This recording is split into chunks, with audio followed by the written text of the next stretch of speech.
Avanti o popolo, alla riscossa, bandiera rossa, bandiera rossa. Over the weekend of March 22nd and 23rd, the Italian group Left for Ukraine held a conference in Milan, Italy. The conference was all in person, and one session of it was also on Zoom, at which 4 international speakers made presentations. The first 2 speakers were Yulia Yurchenko and Alexander Kyselov, and they will be presented in this section of the video. The next section of this video was the presentations of myself, John Reimann, and Hannah Perekhoda.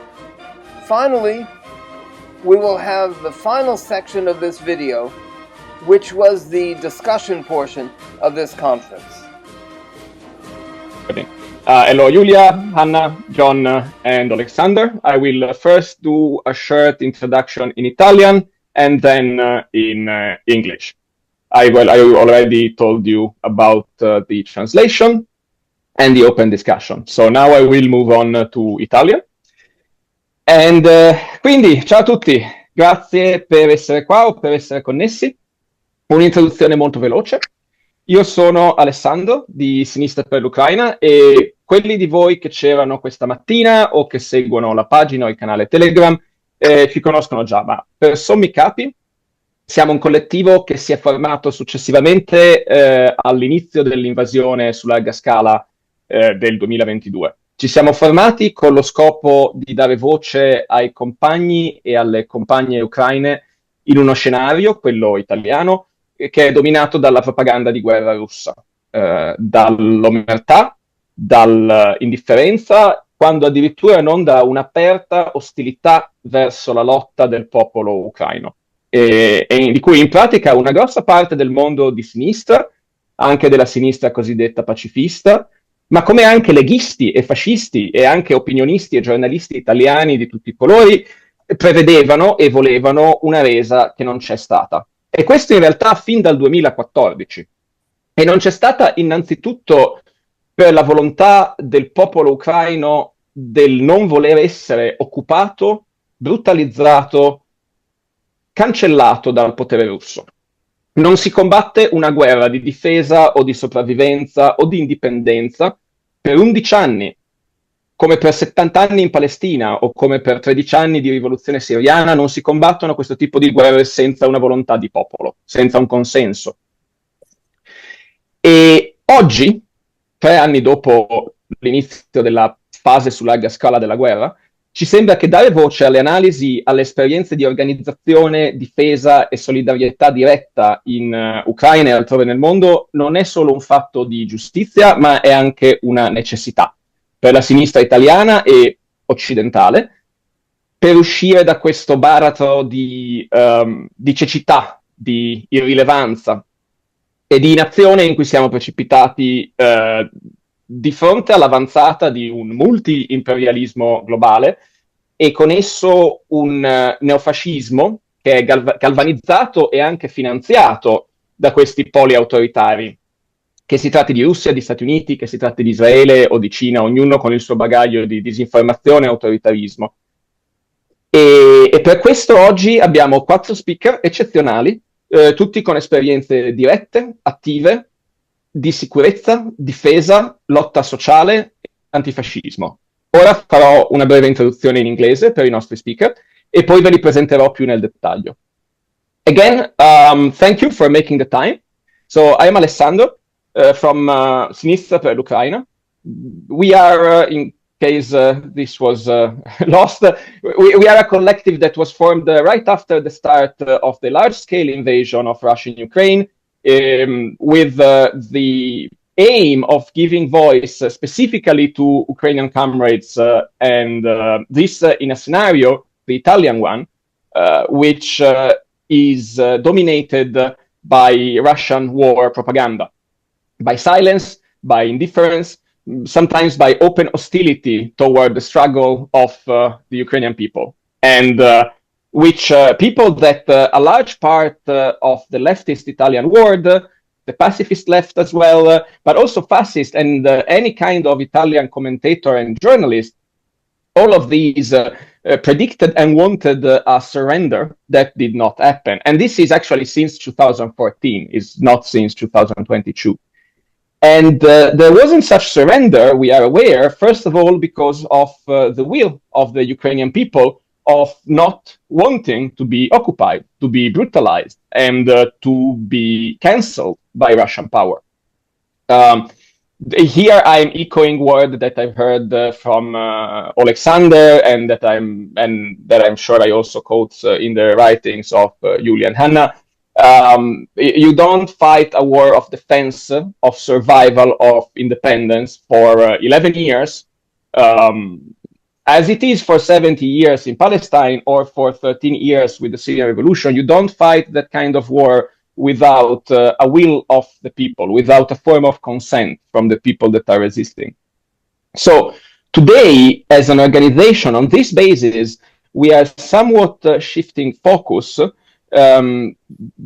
because by giving voice to you, it became apparent that this kind of voices, giving space to the analysis, to the experiences in organization, in defense, in direct solidarity, from people in Ukraine and elsewhere in the world, is not only a matter of justice, but also a necessity for the Italian and the Western left to get out the abyss of blindness and irrelevance in which we have fallen. While this global multi-imperialism advances in the world, and with its advancement, it galvanizes and it founds global neofascism, whether from the authoritarian poles of Russia, as US, with the disinformation from multiple states, including China and Israel. We are in a moment in which we need your voices to get somewhere. And this is why I think we are really lucky to have you here. I'm now going to introduce you in Italian before giving you the floor, and I'll introduce Yulia, the first speaker, more extensively, the other more briefly. I'll bring your more expansive introductions right before you speak. Quindi, oggi abbiamo con noi Hannah Perekhoda, ricercatrice, professoressa in storia, scrittrice e attivista, nativa di Donetsk, John Reimann, sindacalista e attivista californiano, autore del blog Oakland Socialist, and Alexander Kyselov, dirigente del movimento socialista Socialny Ruch, anche lui nativo di Donetsk. E la prima a presentare però è Yulia Yurchenko, professoressa e ricercatrice di economia politica all'Università di Greenwich. È una socialista e femminista ucraina, scrittrice prolifica, si occupa del complesso Stato, capitale e società e relative dinamiche di potere, formazione di identità di classe e modalità di accumulazione del capitale e socialismo europeo. Oggi ci parlerà in particolare di moralità e resistenza armata nel mondo multiimperiale e metodi di azione solidale. E ci leggerà anche, questo alla fine delle 4 presentazioni, una lettera da una compagna attivista dal fronte ucraino. So, thank you for your patience. Yulia, the floor is yours. Thank you. Thank you very much. Can you hear me okay? Very well. Yeah. Okay, thank you very much.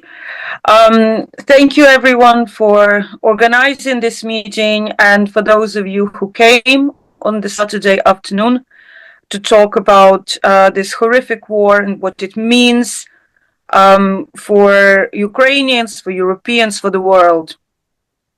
Apologies for speaking in English and not in Italian. As a Gramscian, I keep telling myself every year that I should learn Italian, but wars and pandemics keep getting in the way, so my excuses. Maybe next time.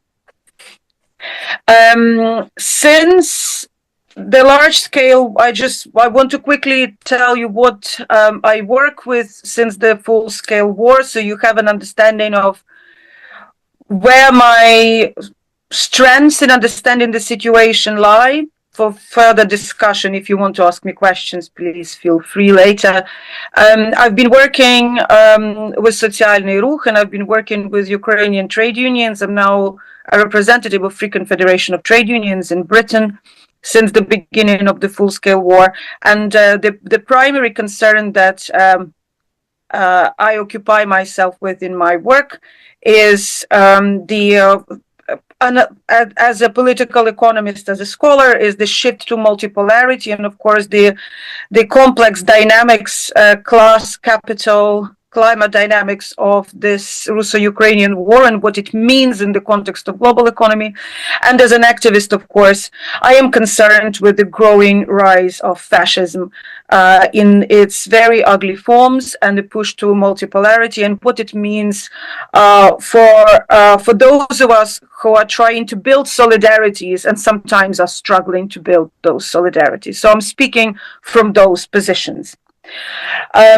Russia's full-scale invasion of Ukraine is the most destructive war in Europe since the Second World War by measures of affected population, damage to infrastructure and environment.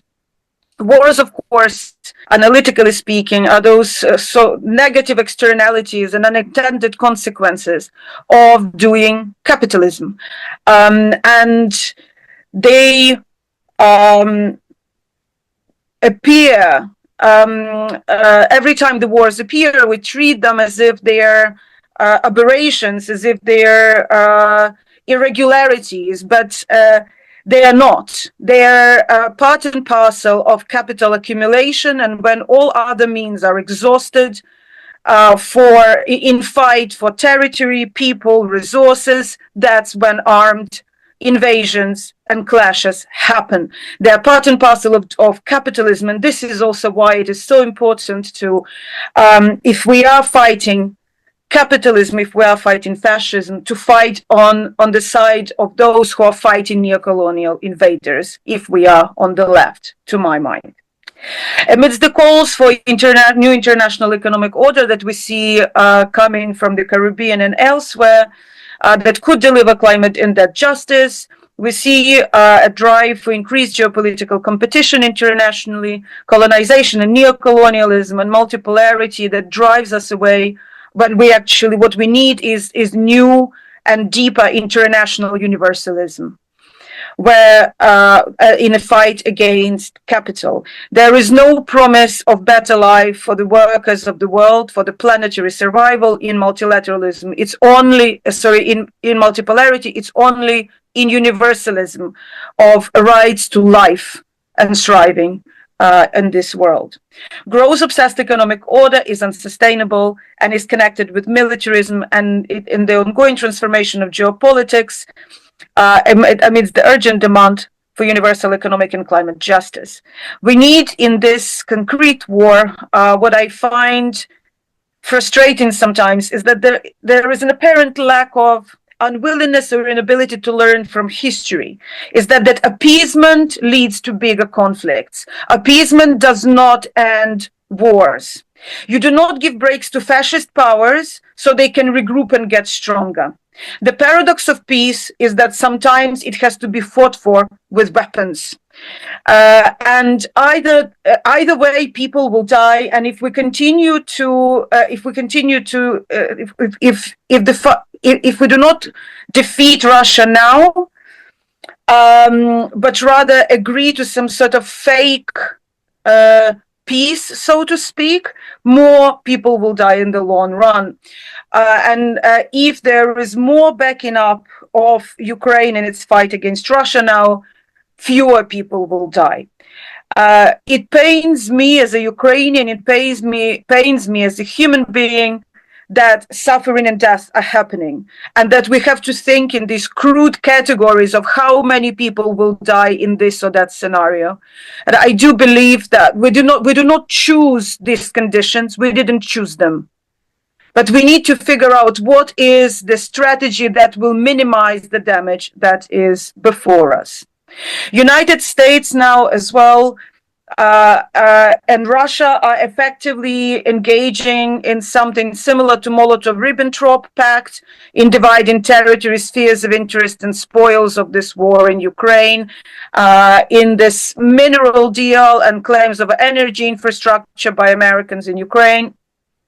And of course, Russians and Americans speaking to each other directly in some grotesque, surreal division and tug of war over Ukraine.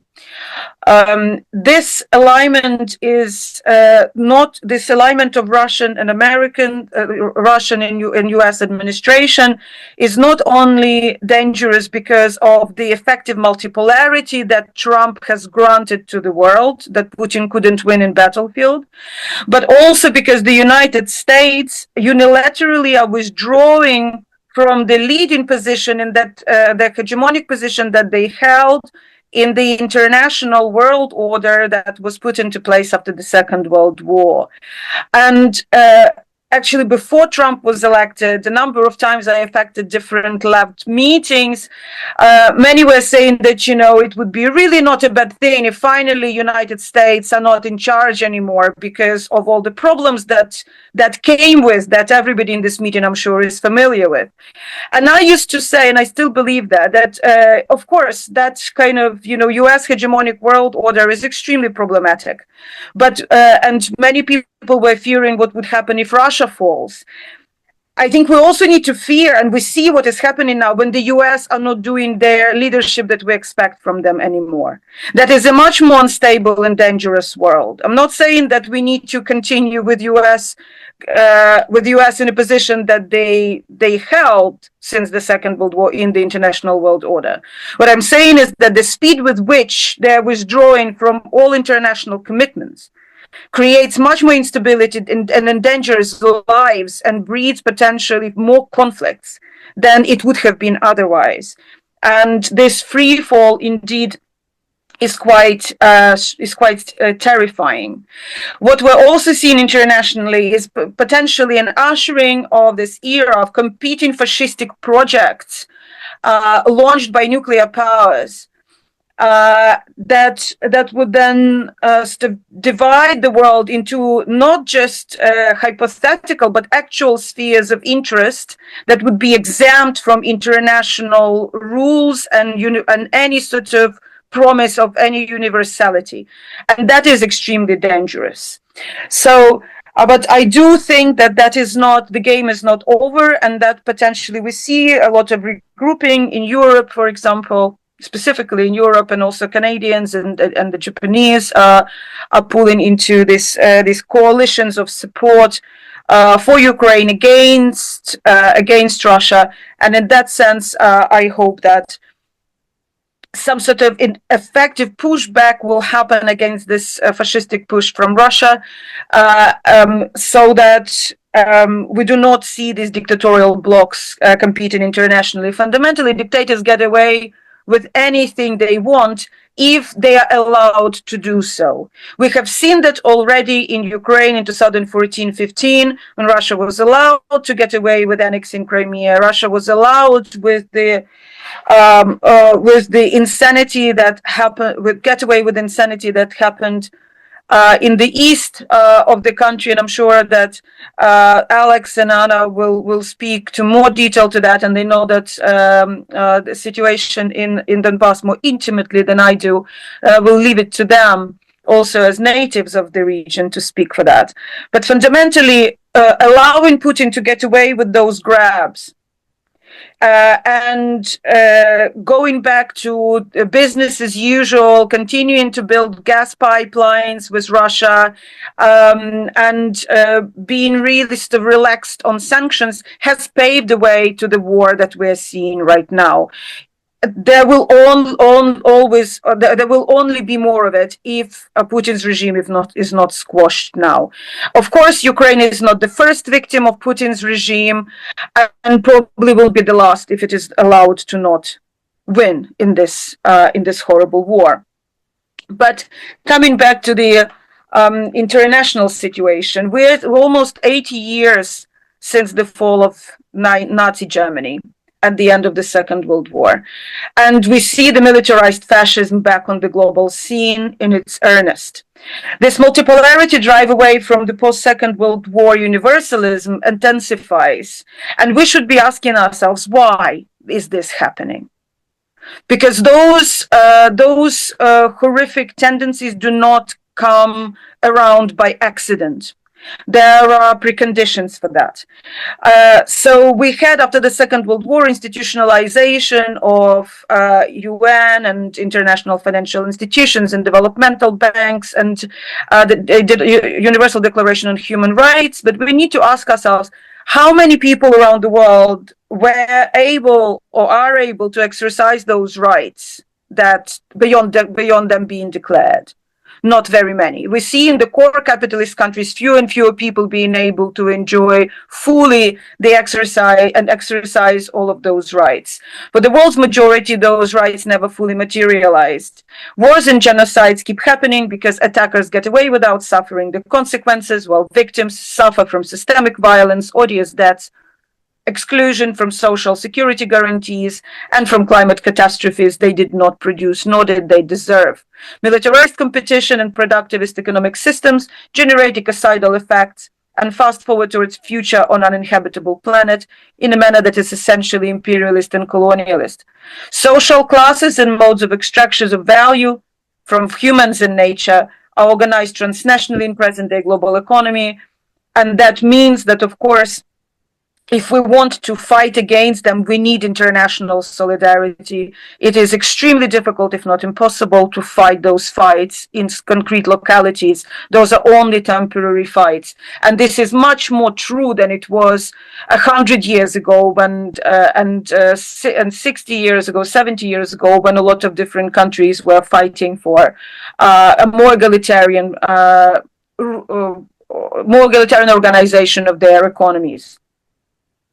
There is a common misconception that is produced by neoliberal mythology, and that is a deliberate class project of capital that seeks to convince us that states are useless, that they are clumsy, and they perform poorly, and that they hinder somehow economic performance. And through convincing more and more people that austerity is a good thing, more and more inequality and poverty has been generated, and more people become frustrated and become an easier prey for right-wing parties who are using this inequality and poverty to mobilize the disenfranchised population in their support for right-wing isolationism, and essentially fascism in the final expression.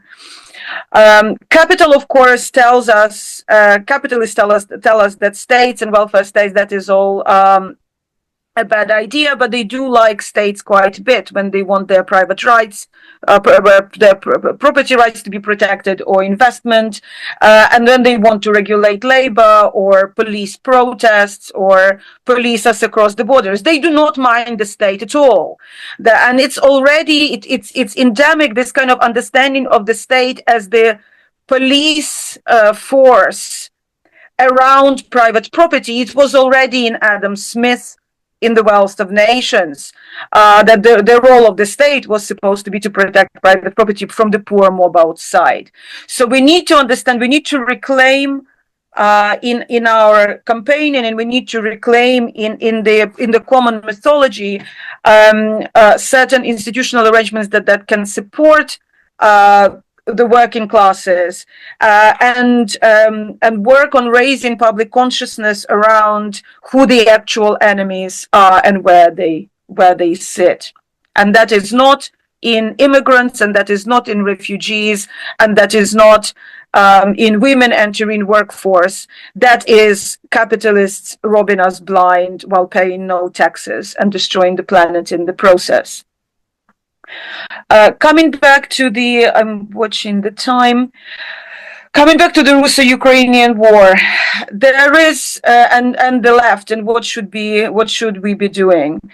As somebody who actually studied Russo-Ukrainian relations and who was trying to understand what is actually happening, why is there so much confusion on the left around what is happening with this war, and why Ukrainians are being blamed for it, or NATO is being blamed for it.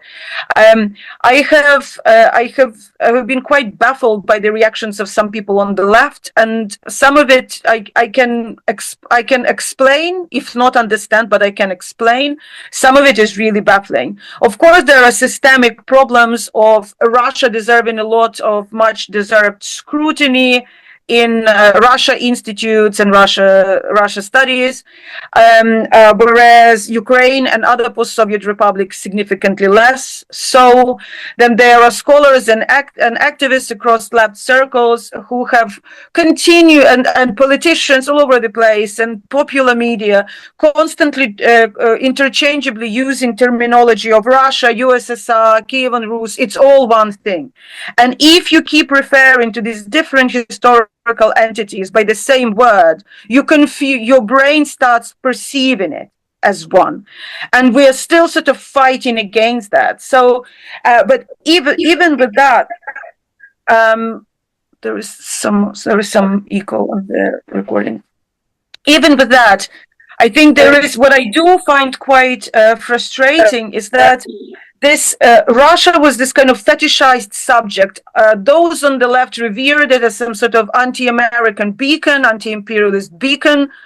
And those who are not on the left and who are kind of pro-capitalists, shall we say, authors and commentators, have been vilifying Russia. And both sides actually have contributed to this kind of obscured misunderstanding of what Russia actually is, instead of properly engaging in what has actually happened to that country.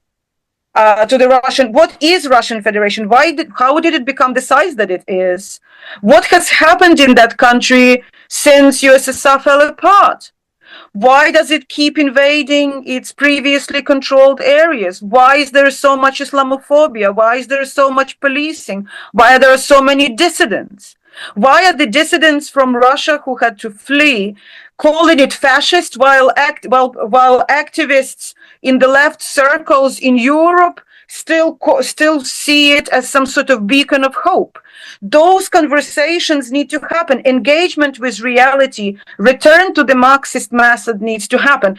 We need to engage with historical materialism. Where is the history in the analysis? Where is the material?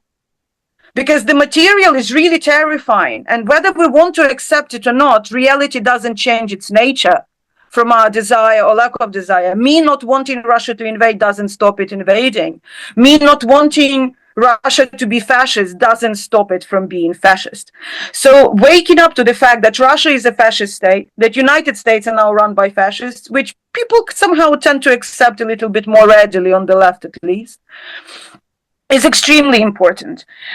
Understanding these almost organic shift into multipolarity between the two, that is US and Russia under current administrations, also makes quite a lot of sense if you look deeper into history of each and their position in the international system, and understand Russia's history as a regional power and its emergence and its relationship with the territories and peoples and cultures that they have submerged in the process of their ongoing expansion. So once we do accept and understand that we then start seeing the nature of this war with a bit more clarity. I'm moving into my concluding remarks, a couple of minutes, and I will conclude. So then a very curious question emerges, because I've been engaging in this kind of battles on the left with those who do not like NATO, saying, well, you can't take weapons from NATO, it's all NATO's fault, and Ukraine is full of fascists, so therefore we can't support them, and we have to thank people like Yurchenko for that, who simply has lost track as far as I am concerned. We can talk about it later. I don't want to give it more time than necessary. I have published on it and I will publish again. But fundamentally, we need to be asking ourselves. So I've had these conversations on the left about how, US is imperialist. Yes, maybe those who are a bit more reasonable will acknowledge that Russia is also acting in a neo-imperialist way. But then there is NATO and weapons are bad. And then the question arises, so where is Ukraine then to get weapons to protect itself? There is no socialist bank of ammunitions. We've seen some left groups actually riling up trade unions to block delivery of weapons in Italy and Greece in the previous years, in ports, for example, because of the opposition to weapons. That is not necessarily very helpful because people are getting killed. We see what is happening now with Trump interfering with supplies to Ukraine as well. Every time intelligence isn't shared with Ukraine, civilians die. So it's not really a very good strategy. We can be opposed to remilitarization of Europe and understand that those who are defending themselves need weapons and do it at the same time. It is possible if one tries. Also, we need to ask ourselves on the left, how can you possibly fight imperialism if small nations are not allowed to fight back? If we think that, they are doomed to fail, workers will die, there is no need to resist. No, we do fight for resisting, especially if we are talking about fascistic invasions. And curious question without answer amongst those who do not support arms supply to Ukraine is this: how do you arrive at a peace without what can be understood in Moscow as Russia's defeat? We now see very clearly, I don't think anybody has any doubts left, that negotiations are not working. We have already seen that in February 2022, because negotiations happened in 2014-15, and then there was a reinvasion. But again, we see even more proof that these negotiations will not help. So those who demand peace have no plans besides calling Ukraine for talks, while talks proposed are to take place in the domain that is devoid of any normative principles. But what is even more poignant, and what I want to bring this conversation to, is that these discussions around so-called ceasefire or peace negotiations, that's what's proposed is not peace. What's proposed is capitulation, by the way, and we need to call it that. But those discussions are already happening in a domain of multipolar world as if it has already arrived, without any internationally applicable or desirable framework on which UN Charter, inviolability of sovereignty, or human rights declarations are based. We're discussing Ukraine. Ukraine is being discussed right now, and this settlement is being discussed as if multipolarity already arrived and there is no international law and UN Charter. We are being gaslighted into, we're being pushed to accept that that's the new modus operandi now, while the old rules are still in place. And we really need to wake up to this moment. Inviolability of sovereignty and human rights declarations should not be questionable, should not be treated as if they don't exist. Negotiations happen as if international law does not exist in any meaningful sense. So there is no peace. There can be no lasting peace outside those international frameworks for anybody. There is no end to the war without some international rule book by which all powerful states would abide. If that rule book goes, we are opening the door to even more wars. So we must fight for universality of norms and universality of sanctions for their violation nationally and internationally. We must fight for making the global security disorder orderly, for democratizing UN Security Council, for creation of collective democratically run institutional framework for addressing international security issues, where the left should be talking about security and they're simply standing aside. And Hannah wrote an excellent essay recently about that. We cannot, if the left excludes itself from some conversations, then the right runs the show. Pacifism and moral distancing and non-resistance in the condition of racist, patriarchal and ecocidal capitalist imperialism, where the right in all of its shades is on the rise, to my mind, are expressions of bourgeois positionality and ideology of internalized imperialist worldview, not unlike of Putin and Dugin and Trump and Musk. And one can be either anti-imperialist and anti-fascist or a pacifist. You cannot be both. The left does not, if the left does not fight fascism, it helps the right. And then it cannot call itself left.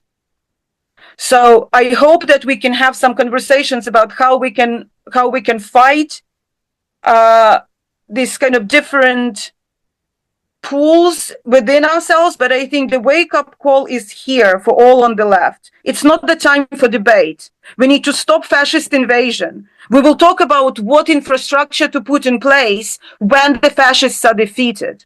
Putting the rifles down and having a big conversation about whether NATO is good and bad, we don't have the luxury of anymore. So, yeah, that's it from me, and I look forward to hear what others have to say. Thank you. Thank you so much. I have been trying on the YouTube live to write a direct translation. So that's why I was looking down. I hope that wasn't distracting. So I invite anybody that missed anything to have a look there to prepare their questions for later. Thank you again so much. I will now introduce the next speaker. I want to quickly check, Anna, again, when will you have to leave? One moment. Alessandro, una domanda alla sala. Qualcuno ha qualcosa del contrario se riprendiamo la sala da lontano, diciamo? Riprendiamo sempre. I have time Grazie, until finito. Era solo appunto una verifica. Adesso trasmettiamo terzo. Ok, grazie Pappo. Anna?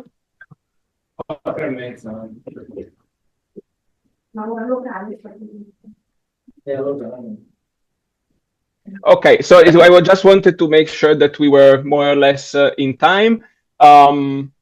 Remembering that we still have 4 interventions, I will have to ask you both to keep it as synthetical as possible. Sorry, not both, all as synthetical as possible. And because of the automatic translation, also as slow as possible. I know that these two things are in opposition to each other. I'm trying to mediate.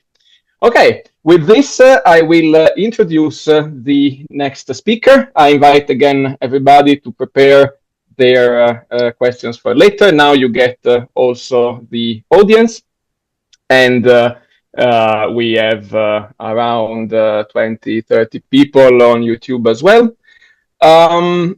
So let me bring up my notes. So now it's my pleasure to introduce Alexander Kyselov. He is an activist and researcher in political sciences, if understood correctly, at the University of Uppsala. He is born and raised in Donetsk in eastern Ukraine. He studied the politics of human rights and international migration. He worked as an analyst in projects oriented toward internally displaced. Oh, I'm doing it in English. Sorry. God. Ok, scusatemi, ricomincio da capo. Alexander Kyselov, attivista e ricercatore in scienze politiche all'Università di Uppsala. Abbiamo capito. Alessandro. Abbiamo capito. È andata, ok. Ricorda poi ai nostri relatori di parlare più lentamente perché sennò i sottotitoli, gliel'ho detto. Non fanno in tempo a... Gliel'ho detto. Anche per quelli... Sì. Papo is asking again if when you speak you can go a bit slower for the subtitles to keep up. Quindi, scusate, finisco l'introduzione di Alexander adesso in italiano. Si occupa anche delle popolazioni colpite dal conflitto nell'oblast di Donetsk e Lushansk in Ucraina orientale. È un dirigente di Socialny Ruch ed è coinvolto nello sviluppo della cooperazione con la sinistra nordica, contribuisce in diverse capacità all'organizzazione dei lavoratori migranti di lingua russa e ucraina in Svezia. E tra l'altro degli speaker di oggi è quello di cui la maggiore quantità di articoli sono stati tradotti in italiano, quindi vi invito, quando avete tempo, a googlarlo, si trova molto materiale. Ci parlerà del problema di credibilità per la sinistra internazionale e di autonomia e sicurezza in tempo di crisi e guerra, come anche la strada per una pace in Ucraina e in Europa. Thank you, Alexander. Floor is yours. Thank you, everybody. It's really great and reassuring to see and know that we have friends in Italy, in the country that is represented in the European Parliament by the Sinistra Italiana and Cinque Stelle, which are not exactly on the same side as we are currently. I'm a little bit unsure what I should talk about to you, because if you're all friends, if you've been following, then probably you know what is happening.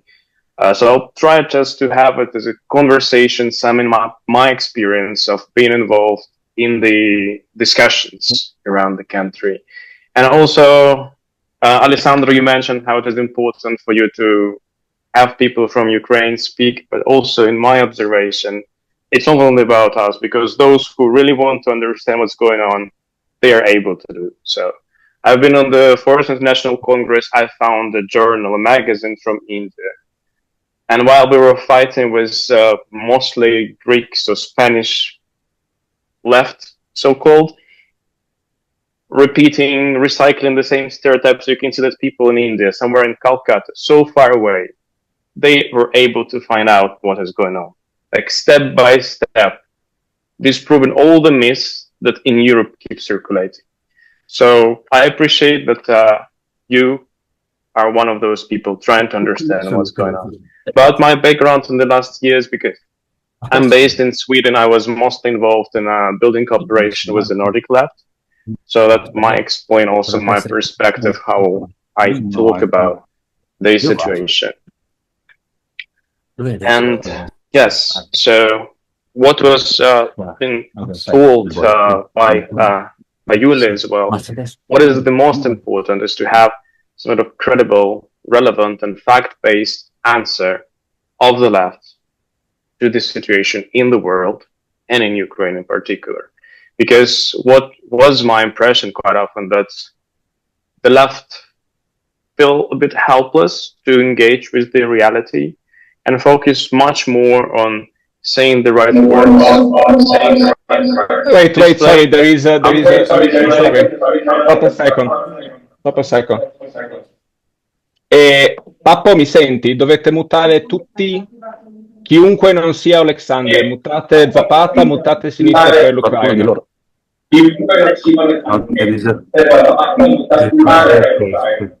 I think you want to mute the main account. Yeah. I've been telling them also on the phone. I don't know what's happening.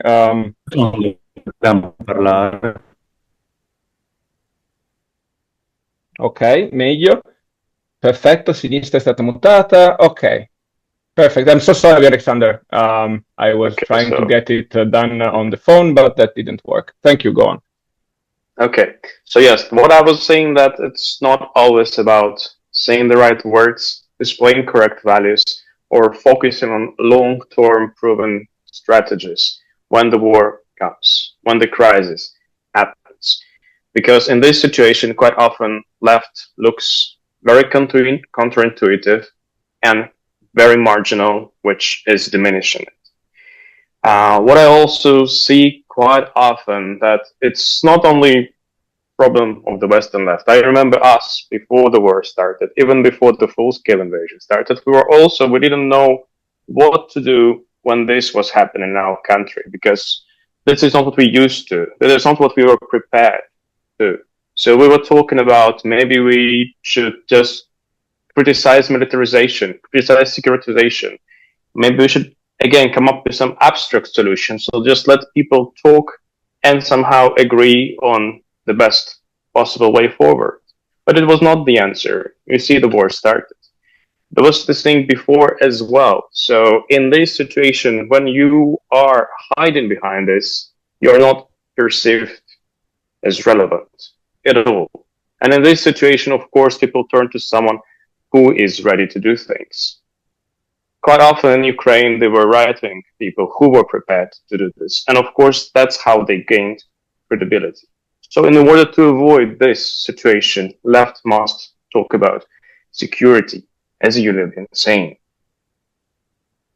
Another problem that I mentioned, that I noticed that quite often people from the outside of the country, perhaps quite naturally, when they discuss what is happening in Ukraine, they project their own struggles. They project their own history, frustrations, dissatisfaction with perhaps their home government or NATO in general, or United States or UK or France.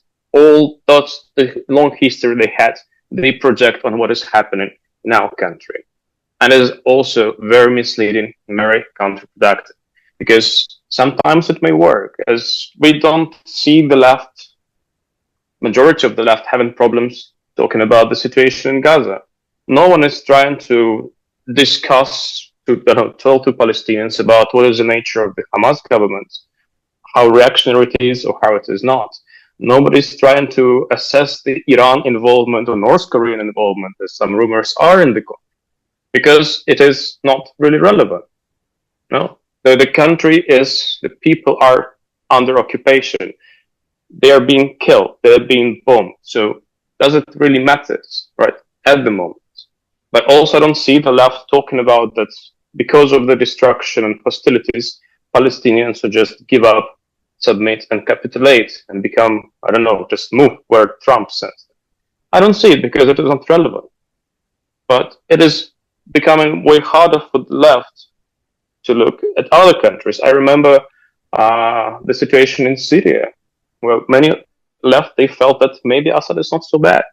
Or even on the looking at the Kurdish militias, they say, wow, Kurdish militia is supported by the US. Can we really solidarize with them?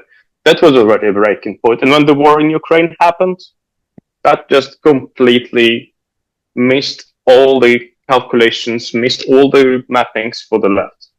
And when we are talking about the situation in Europe, that's sometimes sounds completely crazy. And I understand that perhaps if you are not on the front line border in Russia, maybe if you're far away, then the security is not that much actual to you.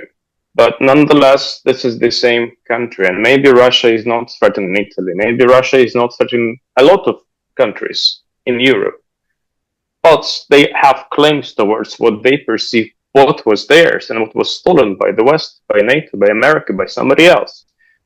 And it doesn't even require them to have much power to challenge Europe, to challenge. Because I talked to the comrades in Lithuania, for example. They say it is super easy to occupy their country.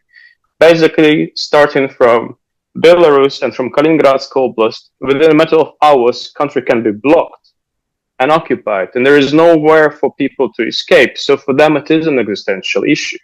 And when the German left is voting against having German troops stationed in Lithuania, how does it make people feel there? How does it make feel the left in Lithuania? Or I met people from Portugal who were calling for removal of NATO troops from the whole Eastern Europe. But shouldn't this call be coming from people from Eastern Europe, not from Portugal, that's thousands of kilometers away? Because you're basically deciding about future of the people, deciding about their security above their heads, because in your country, like in Portugal, NATO was involved in the support of the military dictatorship, and they see it as their main fight. But then the situation changes, and we should look at what is happening. So not hiding behind some old established rules. And even talking about militarization, militarization is a process. It can start from zero, no arms, to acquiring some, to be able to defend themselves. But it can also lead to something that resembles North Korea, completely militarized country that nobody wants. And they're different. It's a spectrum in a way. So militarization, if Europe is not able to protect itself, is Europe, if not able to help Ukraine, because there are no manufacturing, there is no even enough soldiers to help Ukraine, then maybe it is, if Europe is forced to depend on the US. And it is in this situation, maybe it is not just about fighting militarization, but just being ready for if something happens.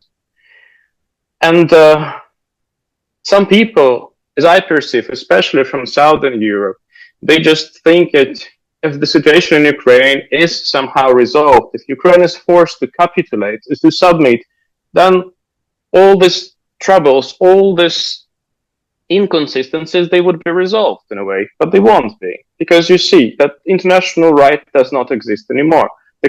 The stronger powers like the US or Russia, they can just do whatever they want. How would countries feel about this situation? How it may sound people who are talking about nuclear non-proliferation, because Ukraine gave up nuclear weapons in exchange for security guarantees, it didn't work. Will it be perceived as relevant? What you're talking about, all the conventions that are limiting the usage of cluster munitions or personal landmines, would they stand? And you can already see that a lot of Eastern European countries, they are starting the process of withdrawing from the convention because they feel threatened. And because these mines, they are the cheapest means that they have. So there will be no return to normal if Ukraine is just forced to capitulate. And sometimes it feels that the left may not really understand this. But it's also not the answer, for example, if we're talking to friends that you keep fighting all these weird stereotypes, weird cliches that you forget about the situation on the ground. And we also can't just perhaps hide behind this big proclamation, behind moral truths, because the situation in Ukraine is difficult. And we should try to understand how can we do things better, because it is easy to demand, so like just let's dismember Russia so it just stops existing, but maybe we can't achieve it. And yeah, that's one of the ways, how to demand some kind of maxims, because otherwise, but the thing is like about the costs as well, because do we want to sacrifice ourselves for the global justice for the world without Russia? I don't think so. I come from Donetsk. This is my hometown. And I don't really feel that having my city destroyed by liberating army makes it better than, or like in Mariupol. So it was destroyed by Russians. Should we destroy it again just to make it Ukrainian? That's a big thing. Another problem in Ukraine is happening that the society should be united, which makes sense, but sometimes it transcends into fighting for internal enemies. Well, one of the big things in Ukraine, which is an effect perhaps of Russian propaganda, of Kremlin propaganda, is about the people who speak Russian, that they are guilty, that because they spoke Russian, the Putin invaded, he used them as a precursor, but this is their fault. People who spoke Russian, they are the first victims of this war because they live in the front lines where the war is happening. They mostly speak Russian and they're the first to die. In this situation, it's not their fault. So the strength is in diversity of the society. And I often hear like this happy announcement that, oh, look, people in Ukraine want negotiation. Of course, people want negotiations, but we are exhausted. Many people are exhausted. But then again, if you look at the same polls, what do people want? They don't want to capitulate. They don't want to be occupied. They're not ready for any of the demands that Putin suggests. We can accept that, okay, partially the country is occupied, but we will never recognize it. And none country that is sane will ever recognize it because, again, it is something that destroys the international law. And you go step by anything, like giving up territories that Putin doesn't even control. Would it happen? No, it won't. Just denouncing your own security, being on the mercy of Russia, it will not happen as well. And it's not what people want. And you can look also at the army. There is huge problem with weapons. There is. It exists. And we can see how now we are quite dependent on Russia, on the US, because nobody else is able to provide military intelligence as they. There is no alternative to air defense system because they provide the Patriots. What exists in Europe is small and it's not really scalable at the moment. But to scale up might be sound as militarization. I don't know. And but also there is problem which are picked up by the so-called left sometimes, looking at the situation in the army, and people are tired in the army. They're because they have been on the front end for 3 years. So some of them they because the situation in the army is not always great. They perceive it some openly, so it's like you're almost a slave. Not all commanders are great. Not all of them are competent. The same could be about people around you. And of course, people some choose that they can't hold it, they can't bear it anymore. They would just deflect in a way, go somewhere else. Other people knowing about these problems, they don't want to be enlisted in the army, not because they want to be capitulated, not because they want to be occupied, but because they're afraid to be sent to fight without training, because they don't want to be stuck on the front lines for ages as well. This is a concrete problem. Not because they don't want to fight without weapons. So these are things that, and like the big question is if we can resolve them now. Some of them government is trying to resolve, but like extending to 2 months the training. I don't know if it's enough. I'm not a soldier. It is better than nothing, but probably it's still not enough. They're trying to make transfers easier or give vacation. But again, if there is shortage of people in the unit on the front end, is it something that you can do? Again, problems. That's why, of course, people looking towards negotiation.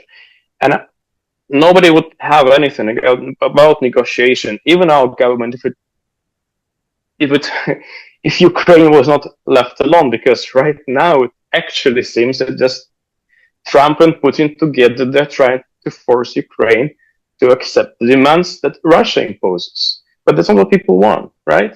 And that the Putin wants to cut the supplies of weapons to the country, to cut all the support that exists.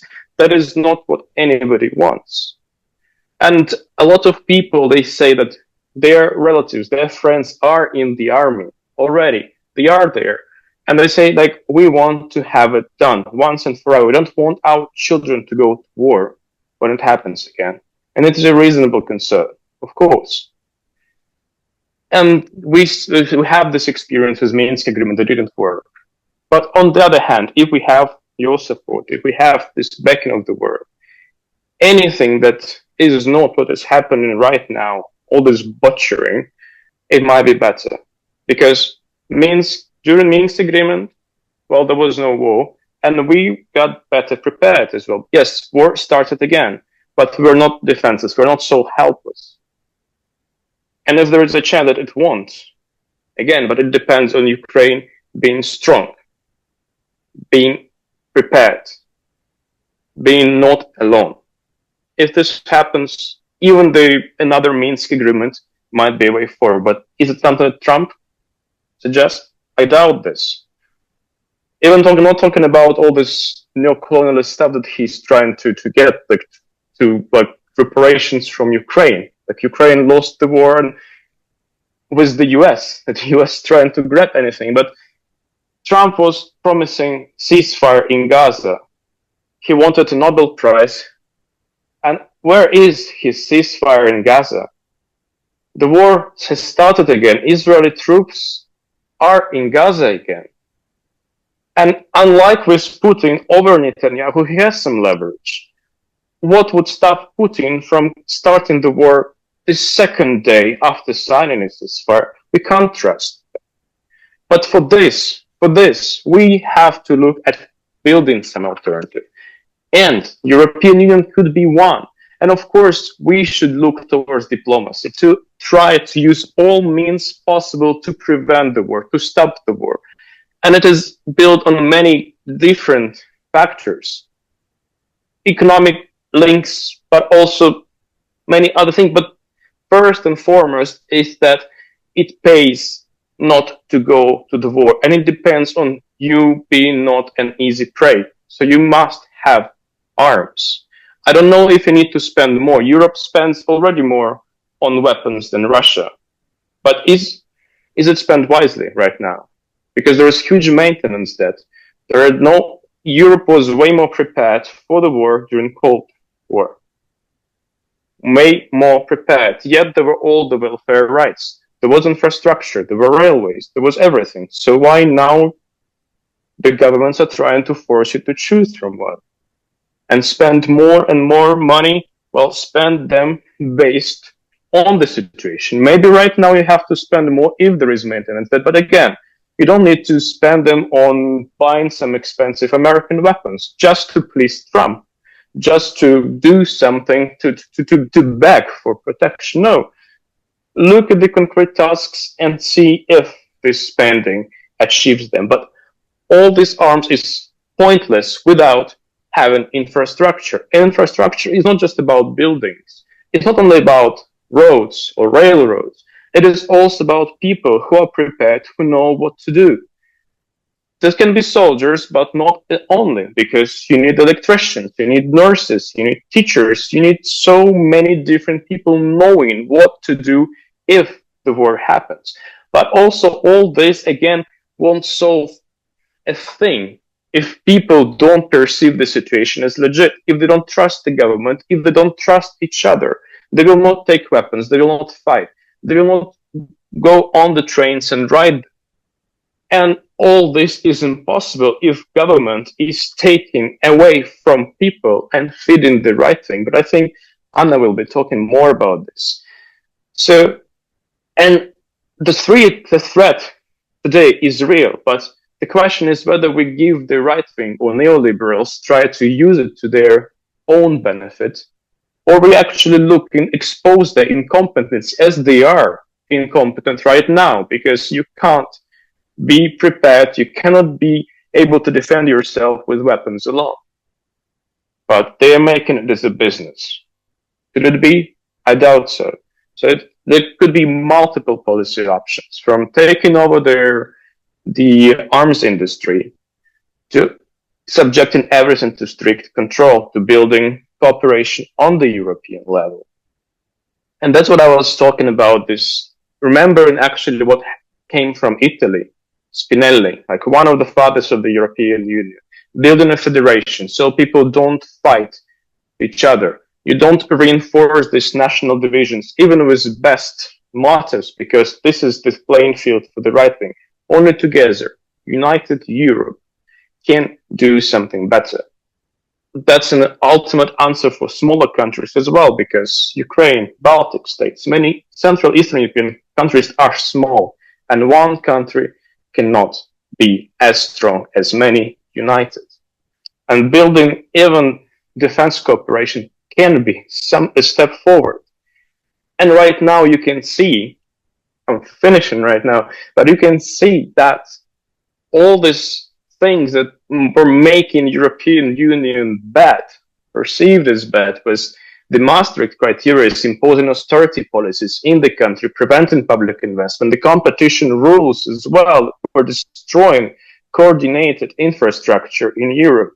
They are not possible. They are not compatible with the countries being able to defend themselves. And you can already see how they're changing it right now through looking the ways to go around mechanism, because the threat is there. And I mean, they can try to talk about this, and we can say, yes, the threat is real, but what you're doing is not the answer. The answer should be include investing in people, investing in infrastructure, maybe in weapons as well. And in this way to overcome these things and make Europe stronger, make Europe better, and obviously more democratic, where the European Parliament, for example, can be the main thing, not unelected officials. Thank you.